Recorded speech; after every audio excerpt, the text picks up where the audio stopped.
Oi meninas, tudo bom? O Continente é a primeira obra da trilogia O Tempo e o Vento, que foi escrita pelo Érico Veríssimo e publicado em 1949. Você que vai falar. A fonte se passa em 1745 e ela fala sobre o Padre Alonso. O Padre Alonso naquele tempo ele era jesuíta e ele morava nas missões. Uma vez ele tentou matar o marido de sua amante, mas ele acabou não conseguindo. Uma vez nas missões, acabou vindo uma índia e a índia estava grávida e ele acabou de nascer a índia no parto. Durante o parto, a índia acabou falecendo e acabou nascendo um menino. O Padre Alonso deu o nome desse menino de Pedro, que Pedro era o nome do cara que ele iria matar com o punhal. Ele levou o Pedro para as missões e acabou criando o Pedro lá. Durante muito tempo de Pedro nas missões, ele acabou adquirindo habilidades como escrever, falar várias línguas, que naquele tempo era muito raro algumas pessoas falarem. Pedro acreditava que a sua mãe era Rosa Mística, porque todo mundo falava que ela era branca e tal, e por isso ele acreditava. Mas a mãe verdadeira dele de sangue era índia. Muitos anos depois, Pedro acabou assinando o Tratado de Madrid, que separava o Brasil com Portugal e Espanha. Um tempo depois, Espanha, como sabia que o Brasil era separado de Portugal, eles acabaram atacando as missões e o Pedro acabou fugindo, e ele acabou fugindo pegando o punhal, e isso começa o início da Ana Terra. Sobre a fonte, o que eu posso dizer? Na minha opinião, ela foi bem feita até. Gostei bastante da ideia que eles fizeram, que o Pedro foi criado sozinho, mas eu acho que seria interessante eles fazerem a história do jeito que a mãe do Pedro não morresse. Aí, tipo, acho que seria mais interessante, porque só fala muito sobre o Padre Alonso, que ele criou o Pedro, então. E o Pedro nunca tentou ir atrás muito da mãe, ele só acreditava que só falavam que a mãe dele era branca, então, mas todo mundo sabia que a mãe dele era uma índia. Então eu acho que, na minha opinião, seria mais legal, assim, ou mais interessante a mãe do Pedro ter sobrevivido ao parto e que ela teria criado o Pedro de outras formas, que ele aprendesse outras técnicas. Acho que seria uma ideia bem interessante, porque como foi o Padre Alonso que criou e ele não teve a conversa com a mãe, seria muito legal ele ter a conversa com a mãe, tipo, como é que ela criou. Eu vou falar sobre o capítulo da Ana Terra. A Ana Terra era uma moça muito simples, mas ela era uma mulher muito aguerrida e forte. Ela tinha uma vida muito sofrida. Ela morava num rancho com a sua família, os Terra, afastada da cidade. E a família dos Terra, eles praticamente só trabalhavam. E como a Ana Terra ela só trabalhava, ela sentia a vontade, o desejo de beijar, sentir um homem. Ela percebeu essa vontade com a chegada de Pedro Missioneiro. Toda vez que ela via o índio, ela sentia uma mistura de medo, nojo e admiração ao mesmo tempo. Na Terra, até que uma noite ela estava sendo dominada pelos seus prazeres sexuais e ela não aguentou, ela foi para o banhado. Lá ela se deitou na água, até que ela percebeu que o índio vinha se aproximando dela, até que o índio juntou junto à moça, eles começaram a se beijar e acabaram transando. A partir dali, os próximos dias foram de medo e pânico. Ana logo descobriu que estava grávida, ela guardou esse segredo consigo até o seu limite, e até que ela teve que contar para a mãe, Dona Henriqueta. Quando ela contou para Dona Henriqueta, a mãe dela não teve nem tempo de consolar a filha, pois o Maneco Terra, que era o pai da Ana Terra, interrompeu o diálogo das duas, dizendo que já sabia de tudo, e logo após ele ordenou os dois filhos, Horácio e Antônio, para irem matar o Pedro, porque era meio que uma desonra para a família deles a Ana ter transado com um índio. Os dias que seguiram, a Ana Terra teve o seu filho, que ela nomeou ele de Pedro, em homenagem ao Pedro Missioneiro. Dona Henriqueta veio a falecer e passou-se o tempo tempos depois, Pedro foi crescendo e até que em um determinado dia os castelhanos invadiram o rancho da família Terra. Ana Terra ordenou que a mulher de Antônio e o filho e seu filho Pedro fossem para a mata se esconder, para Ana Terra fingir que ela fosse a única mulher da casa. O que aconteceu? Os castelhanos invadiram a casa, além de destruir tudo e roubar muitas coisas que eles tinham, eles estupraram a Ana Terra várias vezes. Ana Terra acabou ficando desacordada por um mal-estar. Quando a Ana Terra acordou, ela acordou numa cena de horror, assim, porque seu irmão Antônio, o seu pai Maneco e os escravos estavam todos mortos. O tempo passou, a Ana Terra ficou vivendo lá no rancho destruído por alguns dias com a sua cunhada, o seu sobrinho e o seu filho Pedro, até que certo dia chegou um forasteiro. E ele contou para Ana Terra, sua cunhada, que ele estava indo formar um novo povoado em uma cidade, um lugar meio afastado dali. Ana Terra perguntou para ele se ela podia ir junto. Após ele pensar um pouco, ele falou que podia. Daí, depois de uma longa viagem, eles chegaram lá e Ana Terra construiu essa casa lá, onde ela viveu por um tempo com a cunhada e o filho. Daí o filho cresceu, o tempo passou, o Pedro teve que ir pra guerra, ele voltou vivo pra guerra, daí quando ele voltou ele se casou, teve um filho e teve que voltar novamente para a guerra.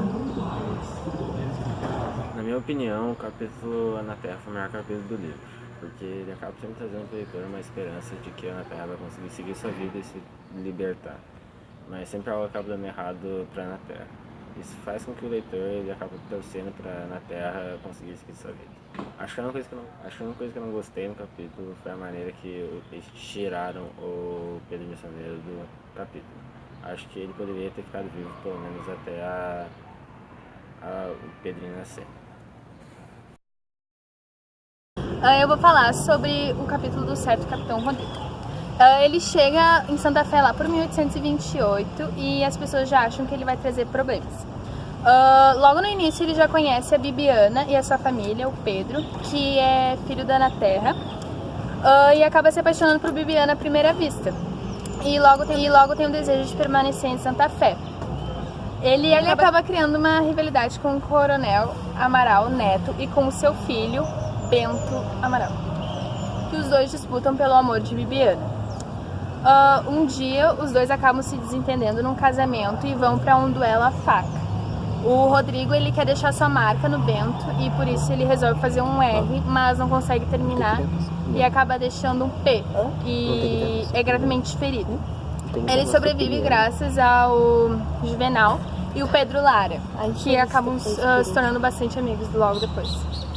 A Bibiana e o Rodrigo eles se casam bem cedo e o único obstáculo, que era o Bento, não tá mais. Só que o pai da Bibiana, o Pedro, ele nunca ficou satisfeito com o casamento dos dois. Logo vem os filhos e o Rodrigo ele tenta levar uma vida civil, normal, e aí ele acaba sendo sócio do Juvenal nas questões de vendas. Mas logo depois ele acaba indo para as noitadas de cartas e bebidas e com as mulheres. E ele decide que a vida de casado não serve para ele. A Bibiana, e todo esse tempo, a Bibiana ela se manteve calada diante das atitudes dele. Ela realmente amava, mas ela nunca ficou satisfeita com isso. E aí, num dia, enquanto ele estava jogando carta, a filha dele, a Anitta, morre e deixa ele bem triste.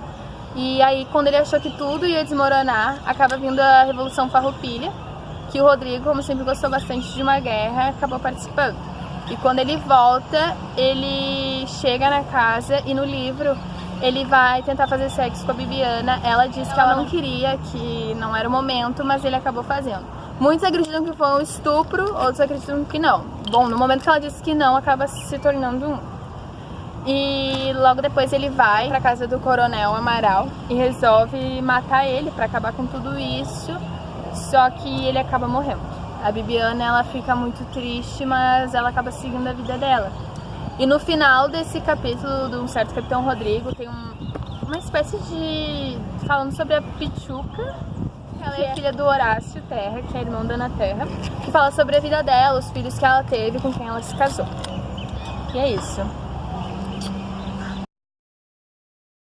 Eu vou falar sobre os Sobrados, que é depois do filho da Bibiana. E tem já sua família, que é casado com Alice, tem seus 2 filhos, Rodrigo e Toríbio. E a sua mulher Alice está grávida, que se fosse uma menina ia se chamar Aurora. Ali nos Sobrados está acontecendo a Guerra Civil, onde é os Amaral contra os Terra Cambará, para ver quem vai ficar com a cidade. E eles estão em uma luta e estavam refugiados no Sobrado, onde estava Maria Valéria, Licurgo, Alice e seus 2 filhos, Bibiana, e os habitantes que estavam apoiando os Terra Cambará. Naquela noite Alice ia ganhar o seu bebê, e então Maria Valéria e ela foram para o quarto para tentar ganhar o bebê. Enquanto isso, os homens estavam na sala conversando e Rodrigo e Toríbio estavam no quarto prontos para dormir. Rodrigo daí então mostra para seu irmão Toríbio que estava com um punhal e que estava, se alguém entrasse, eles iam conseguir se defender. O punhal, né? E enquanto isso, Alice estava já gritando e os irmãos estavam ouvindo isso e Licurgo também, que ela estava gritando, e então isso queria dizer que ela já ia ganhar um bebê. Até que do nada se encerra esse grito. Se encerra, então Licurgo vai ver o que estava acontecendo. Então Maria Valéria abre a porta e fala que o bebê não estava morto. E que a Alice estava muito abatida, estava muito abalada, por causa que o seu bebê tinha morrido. Então Rodrigo também, Licurgo se recusa a ver o bebê e desce assim.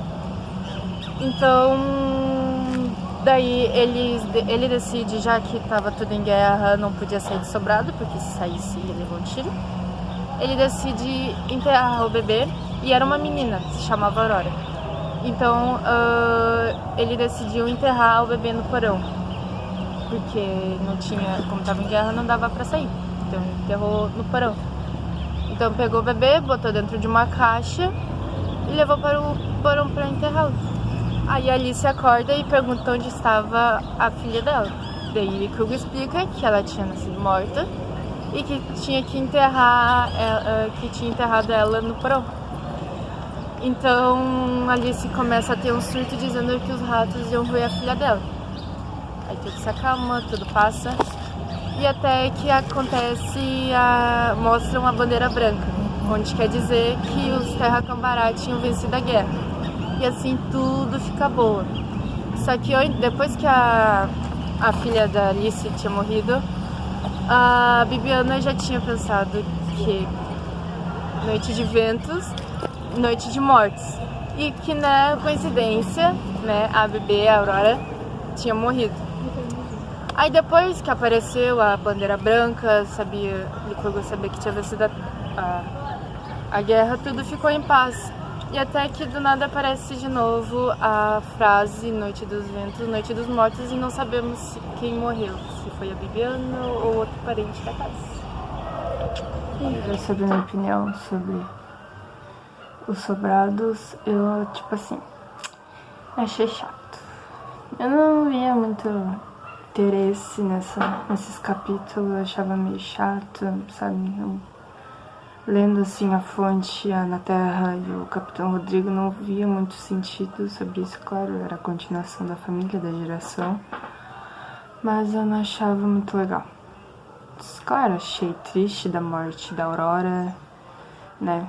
Meio pesado, nossa, era a morte de um bebê, é triste isso. Achei triste, mas assim, o capítulo em si eu não gostei. Era meio parado, assim, claro. Não, em relação assim aos outros capítulos era bem diferente. Então eu não achei assim muito interessante os capítulos dos Sobrados. Claro, eu fiquei meio que... depois que tu lê, assim, depois do nascimento do Bebeto, que é saber o que ia acontecer aí depois que tem a morte, assim, eu fiquei meio chocada, assim, porque é a morte de um bebê. Mas assim, não achei muito interessante o capítulo dos Sobrados, assim, eu gostei mais dos outros, mas assim, dos Sobrados eu não gostei.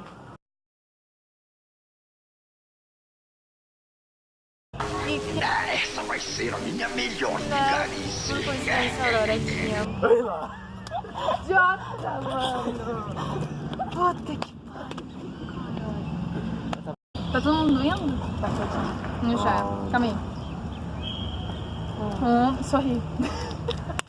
1, 2, 3. Oi, meninas, tudo bom?